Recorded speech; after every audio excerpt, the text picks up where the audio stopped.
Então a gente vai continuar a leitura do nosso livro, O Deus que Destrói Sonhos, Você. Provavelmente deve estar tentando lembrar quem é citado lá, não é verdade? Pare aqui e leia Romanos 16. Percebe o problema desses discursos motivacionais travestidos de pregação?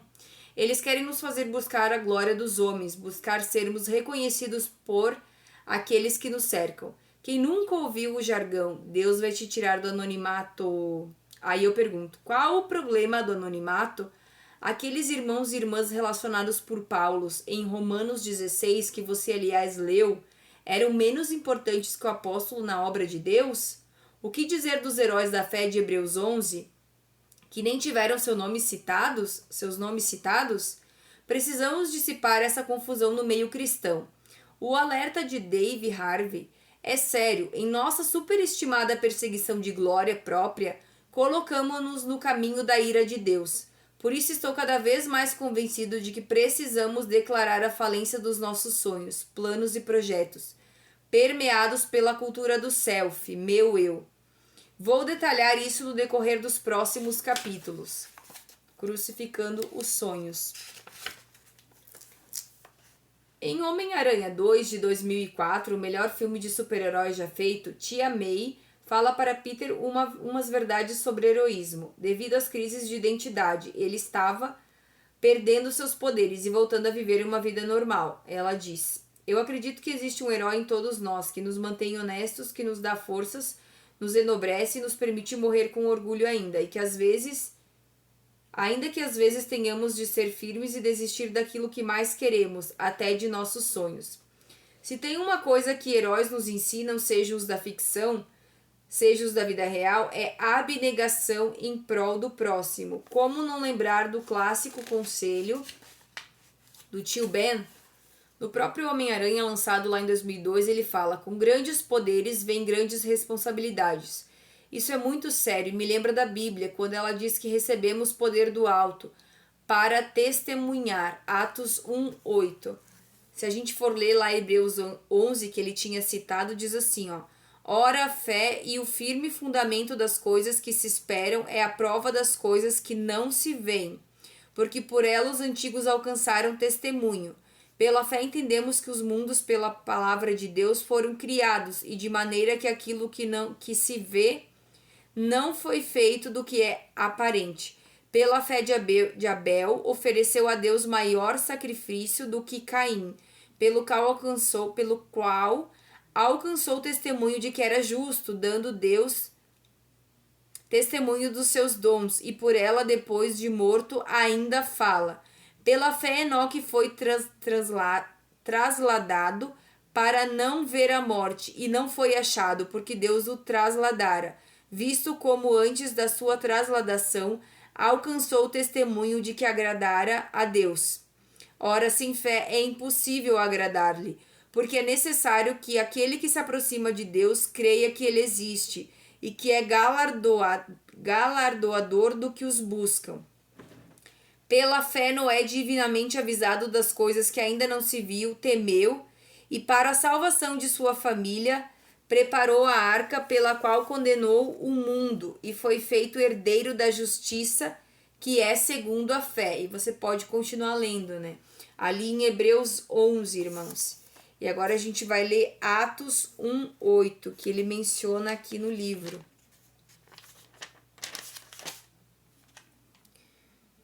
Mas recebereis o poder do Espírito Santo que há de vir sobre vós, e ser-me-eis testemunhas, tanto em Jerusalém como em toda a Judéia e Samaria, e até os confins da terra. E que sabemos fazer o bem e não fazemos, cometemos pecado. Tiago 4:17. Agora ele está mencionando Tiago na palavra, né? Tiago 4:17. E ali ele estava falando, né, irmão, sobre super-heróis. Né, ele tá fazendo um comentário. Eu não assisto esses filmes mais, né? Eu assistia há um bom tempo atrás. Mas o Senhor, né, o Senhor vai nos mostrando o que Ele quer pra nós e não, e Ele vai nos alertando, né? E ali nesses filmes, assim, de super-heróis, a gente vê muitos símbolos, né? Bem nítido, que eles mostram, né, de quem eles são, porque eles...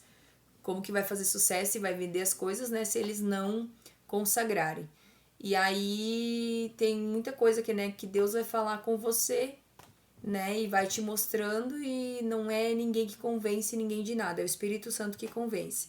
Mas aí Deus, né, pediu pra mim pra não assistir mais esses tipos de filme porque não edificam em nada. A gente precisa buscar as coisas que edificam a Deus. E o único herói que veio à Terra e morreu por nós foi Jesus, né? Que veio, foi perfeito e sem pecado. E somente Ele é digno de toda honra e toda glória. Amém? Em Tiago 4,17 diz assim, que ele mencionou ali no livro. Aquele, pois, que saber fazer o bem e não o faz, comete pecado. Né? Se Deus pede pra gente fazer algo por alguém, e a gente tem condições de fazer, a gente tem que fazer, né, irmão? Sem ficar murmurando, se queixando e pensando, fiz com uma mão e quero pegar de volta. Não. Fez, ninguém precisa saber, né? Você e Deus, você abençoou, você ajudou, você esquece Deus. E deu, né? Fez, esqueceu e não falar pra ninguém, porque ninguém precisa ficar sabendo quando a gente abençoa a vida de alguém, né? Que a gente não precisa mostrar pra ninguém. E se você tem condições, se Deus tá te pedindo pra abençoar alguém, abençoe, né? A gente não pede a obra de Deus, como a gente recebe os dons de Deus, a gente tem que fazer a obra de graça, a gente não pode cobrar, porque na palavra diz que não se cobra, você recebeu de graça, você entrega de graça, você dá de graça. Mas aqui fala em Tiago, né, ele fala assim, aquele, pois, que saber fazer o bem e não o faz, comete pecado. Então, se você tem condições de ajudar alguém, né, seja com um abraço, seja com uma palavra, seja com um prato de comida, né, seja oferecendo uma ajuda, faça, irmão, e não olhe e não fale pra ninguém, porque Deus vai te ajudar e Deus vai prover e não vai deixar faltar nada pra você. Porque, né, se todo mundo se ajudasse no mundo, não existiria fome, não existiria tristeza, não existiria pobreza, né? Tristeza existe porque o pecado entrou no mundo, a gente sabe. Mas não existiria tantas coisas ruins se os seres humanos ajudassem um ao outro, né? Mas geralmente a gente só pensa na gente mesmo, né? E o Evangelho fala sobre isso, sobre a gente se esvaziar de nós para permitir que Cristo viva em nós e que Ele apareça em nós, para que a gente possa ajudar os irmãos que precisam, né? E não é só sobre uma questão de dinheiro, não, irmãos, é sobre várias coisas que a gente pode fazer, né? A gente pode dar um abraço, dar uma palavra, dar uma força para alguém, né? Como eu disse, um prato de comida, a pessoa vir tomar um banho, né? Se é um morador de rua, a gente pode abençoar, a gente pode ajudar sim. Não é só o dinheiro que a gente consegue, não. A gente ajuda de várias formas, né? Porque o evangelho é isso, né? Não recebemos o poder de Deus para benefício próprio, recebemos para testemunhar, e cristão testemunha com a palavra e com a vida. E já que estamos no âmbalo de exemplos da cultura pop, basta lembrarmos de uma coisa: geralmente são os vilões que usam seus poderes em causa própria. Mesmo cercados de bons exemplos, a busca pelo prazer, pela satisfação pessoal e pela felicidade ainda é a mola propulsora da maior parte de nossa sociedade.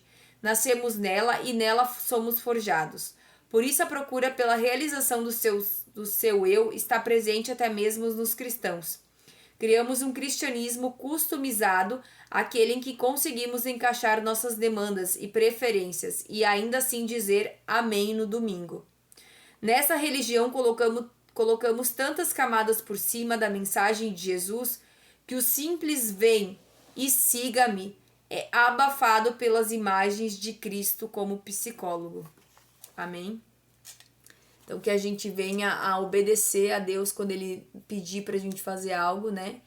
E que a gente venha a buscar mais a presença de Deus e nos esvaziar de nós para que o que Ele tem para nós, né, transborde e que as pessoas venham a ver na sua vida Cristo. Amém?